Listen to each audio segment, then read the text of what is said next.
Windows 10 is a great operating system, but it can be a little slow. I'm going to show you how to speed up your Windows operating system by tweaking your system settings.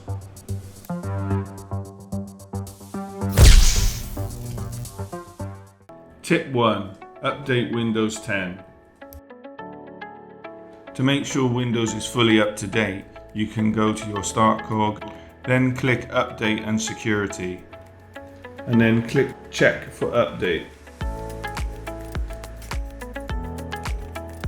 This will take some time.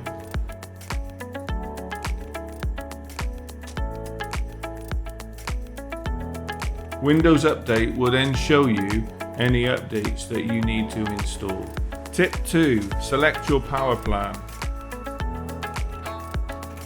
Go to the Windows button and type in Power Plan, and then choose Power Plan, and then select Ultra Performance. This will make your PC run at full power all the time. It will cost you more on electric, but you will get the best out of your PC. Tip 3. Restart and shutdown options. Let's have a look at the difference between the restart and shutdown options in the power settings. So as you can see here, we have shutdown and we have restart. There's a big difference between the two. Restart will clear your memory. It will refresh the kernel. It will reset the cache. It will complete pending updates.